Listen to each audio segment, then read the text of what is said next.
जय माँ गंगे, जय श्री हरि। तो कैसे हैं आप लोग, ये बताने के लिए कमेंट बॉक्स में श्री हरि जरूर लिखिएगा। तो आज हम सुनाने जा रहे हैं कार्तिक मास का महात्म्य कथा अध्याय 3। तो कथा को पूरी सुनिएगा, स्किप नहीं करिएगा। कथा आधी नहीं सुननी चाहिए, पाप लगता है। कथा पूरी सुननी चाहिए। अगर मेरे वीडियो पे नए हो तो सब्सक्राइब कर लो, बेल आइकन दबा दो ताकि मेरी अगली वीडियो की नोटिफिकेशन आप तक पहुंच सके। तो चलिए अब शुरू करते हैं अध्याय 3। तो सत्यभामा ने कहा, हे प्रभु, आप तो सभी काल में व्यापक हैं और सभी काल आपके आगे एक समान है। फिर यह कार्तिक मास ही सभी मासों में श्रेष्ठ क्यों है? आप सब तिथियों में एकादशी और सब मासों में कार्तिक मास को ही अपना प्रिय क्यों कहते हैं? इसका क्या कारण बताइए। भगवान श्रीहरि ने कहा, हे भामिनी, तुमने बहुत अच्छा प्रश्न किया है। मैं तुम्हें इसका उत्तर देता हूँ, ध्यानपूर्वक सुनो।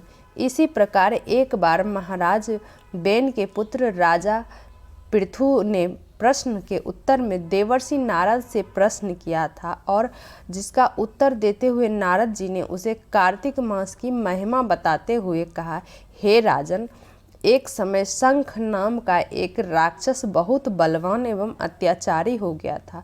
उसके अत्याचारों से तीनों लोके में त्राहि त्राहि मच गई। उस शंखासुर ने स्वर्ग में निवास करने वाले देवताओं पर विजय प्राप्त कर इंद्रादि देवताओं एवं लोकपालों के अधिकारों को छीन लिया। उससे भयभीत होकर समस्त देवता अपने परिवार के सदस्यों के साथ सुमेरु पर्वत की गुफाओं में बहुत दिनों तक छिपे रहे। तत्पश्चात वे निश्चिंत होकर सुमेरु पर्वत की गुफाओं में ही रहने लगे। उधर जब सरबासुर को इस बात की पता चली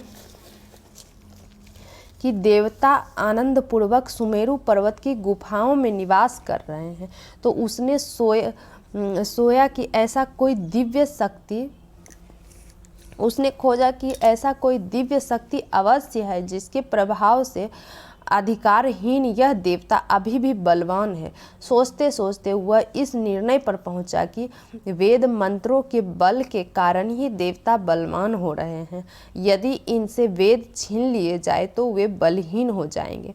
ऐसा विचार कर शंखासुर ब्रह्मा जी के सत्यलोक से शीघ्र ही वेदों को हर लाया। उसके द्वारा ले जाए जाते हुए भय से उसके चंगुल से निकल भागे और जल में समा गए। शंखासुर ने वेद मंत्रों तथा बीज मंत्रों को ढूंढते हुए सागर में प्रवेश किया, परंतु न तो उसको वेद मंत्र मिले न ही बीज मंत्र।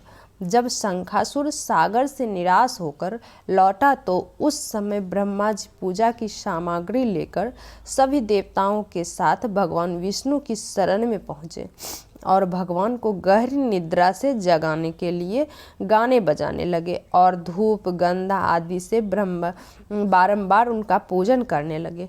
धूप दीप नैवेद्य आदि अर्पित किए जाने पर भगवान की निद्रा टूटी और वह देवताओं सहित ब्रह्मा जी को अपना पूजन करते हुए देखकर बहुत प्रसन्न हुए तथा कहने लगे, मैं आप लोगों को इस कीर्तन एवं मंगलाचरण से बहुत प्रसन्न हूँ। आप अपना अभीष्ट वरदान मांगिए, मैं अवश्य प्रदान करूँगा। जो मनुष्य आश्विन शुक्ल पक्ष की एकादशी से देव उत्थान एकादशी तक ब्रह्म मुहूर्त में उठकर मेरी पूजा करेंगे, उन्हें तुम्हारी भांति मेरे प्रसन्न होने के कारण सुख की प्राप्ति होगी। आप लोग जो अर्घ आचमन और जल आदि सामग्री मेरे लिए हैं, वे अनंत गुणों वाली होकर आपका कल्याण करेगी। शंखासुर द्वारा हारे गए संपूर्ण वेद जल में स्थित हैं। मैं अगर पुत्र शंखासुर का वध करके उन वेदों को अभी लाएं तो आप आज से मंत्र बीज और वेदों सहित मैं प्रतिवर्ष कार्तिक मास में जल में विश्राम किया करूँगा। अब मैं मत्स्य का रूप धारण करके जल में जाता हूँ। तुम सब देवता भी मुनीश्वरों सहित मेरे साथ जल में आओ। इस कार्तिक मास में जो श्रेष्ठ मनुष्य प्रातःकाल स्नान करते हैं वे सभी यश के अवभृत स्नान द्वारा भली भांति नहा लेते हैं।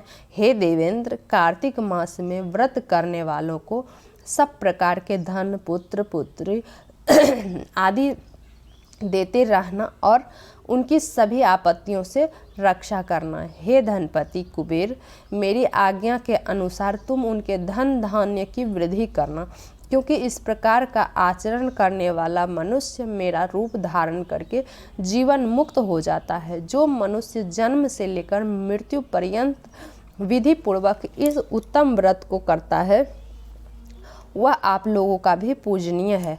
कार्तिक शुक्ल पक्ष की एकादशी तिथि को तुम लोगों ने मुझे जगाया है, इसलिए यह तिथि मेरे लिए अत्यंत प्रतिदायिनी और माननीय है।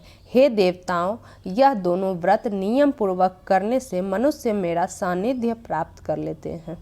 इन व्रतों को करने से जो फल मिलता है वह अन्य किसी व्रत से नहीं मिलता है।